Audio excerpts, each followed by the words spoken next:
नमस्कार मित्रों, आप देख रहे हैं टीवी 20 न्यूज। मैं हूं आपके साथ अशोक वर्मा।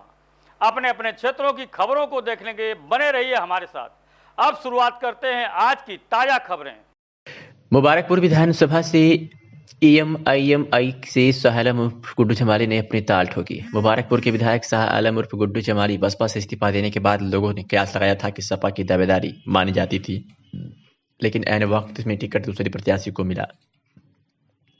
शाह आलम गुड्डू जमाली ने ओवैसी साहब की पार्टी का दामन थामा और आईएमआईएम से मुबारकपुर विधानसभा प्रत्याशी घोषित होने के बाद शाह आलम उर्फ गुड्डू जमाली के सठिया आगमन पर सैकड़ों कार्यकर्ताओं ने मुख्य चौराहे पर फूल मालाओं से भव्य स्वागत किया।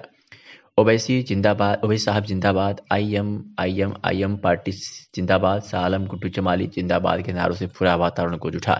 धीरे धीरे उनका काफिला कस्बा मुबारकपुर को रवाना हुआ और कार्यकर्ताओं का हुजूम उमड़ पड़ा। शाह आलम उर्फ गुड्डू जमाली ने पत्रकारों से वार्ता करने के दौरान कहा कि मैं इस विधानसभा का 2 बार से विधायक रह चुका हूँ। यहाँ की जनता का मुझे प्यार आशीर्वाद अपार मिला है।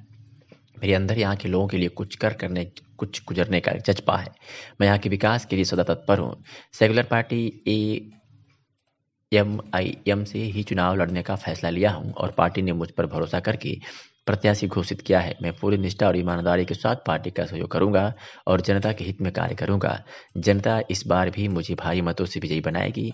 इस मौके पर ग्राम प्रधान सलाउद्दीन, इब्राहिमपुर, नुमान अहमद, असौर और अबूसाद भट्टा वाले, अली गुड्डू जिम, आजम नाव, सुलेमान अंसारी, सभासद आदिल प्रधान चकिया, वही प्रधान लोहराज, सैकड़ों कार्यकर्ता मौजूद रहे। क्या कुछ कहा गुड्डू जमाली ने, सुनिए। ज्वाइन की है और यहाँ से चुनाव लड़ रहे हैं। पर्चा दाखिला हो गया? नहीं, पर्चा दाखिला मैं कल करूँगा। आज चूँकि हॉलीडे था, छुट्टी थी, तो मैं कल करूँगा इंशाल्लाह।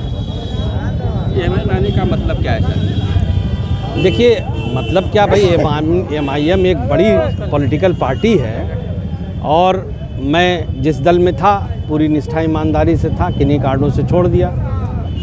बाद में मुझे ऐसा लगा, कुछ लोगों ने कहा कि भाई सपा में चले जाइए, मेरी बात उन्होंने कहा, लेकिन समहाउ किसी वजह से वो नहीं हो पाया। तो मुझे और भी विकल्प थे मेरे पास, कांग्रेस भी थी, भीम आर्मी भी थी और लोगों ने मुझसे कहा। बाद में मैंने बहुत सोचा तो मुझे ये लगा कि चूँकि हम लोग यहाँ मेहनत करके एक सेकुलर प्लेटफार्म इस प्रदेश को, इस देश को दे सकते हैं। एक सेकुलर प्लेटफार्म जहाँ हिंदू मुसलमान मिल के रहेंगे, मुहताजी नहीं रहेगी, लोग एक दूसरे को धर्म और जाति के नाम पे डराएंगे नहीं। अभी क्या है, भाजपा और सपा की राजनीति क्या है, एक कहता भाई कि हम हिंदू भाई के ठेकेदार हैं, दूसरा कहता हम मुसलमान के ठेकेदार। वो तो खैर मुसलमान का नाम लेना भी छोड़ दिया उन्होंने, लेकिन पहले वो यही कहते थे। हम लोग ये चाहते हैं कि हम हिंदू मुसलमान दोनों भाई मिल करके एएमआईएम को इतना मजबूत करेंगे कि ये एक बड़ा प्लेटफार्म तैयार होगा इस पूरे देश में, जिसमें सेकुलर राजनीति होगी, विकास के नाम पे राजनीति होगी, धर्म और जाति के आधार पे बेस राजनीति नहीं होगी। कहा जाता था कि आपको सपा ने धोखा दिया है। अब देखो, वो अब चूँकि बात पुरानी हो गई, कल कह दिया जो कहना था, अब उसको बार बार दोहराने से तो बहुत फ़ायदा नहीं। कल मैंने अपनी बात विस्तार से रख दिया। अब मैं किसी की कोई बात नहीं करना चाहता। मैं चाहता हूँ कि आप मुझसे मेरी पार्टी की बात करें, एएमआईएम की बात करें, मेरे क्षेत्र की बात करें, जनता की बात करें। वो सब पुराना इतिहास हुआ। जनता को क्या मैनिफेस्टो से क्या बताएंगे? देखिए, ऐसा है कि मैंने यहाँ पे 10 साल विधायकी किया है, मुझे कुछ बताना नहीं है। मैं कोई अननोन नहीं हूँ यहाँ। मेरे आचरण को, मेरे व्यवहार को, मेरे किरदार को, मेरे तौर तरीके को यहाँ का पूरी जनता जानती है। और मैं आपको एक बात ये भी बता दूँ, अभी एक साहब मुझसे ये सवाल कर रहे थे कि भाई बेस क्या है।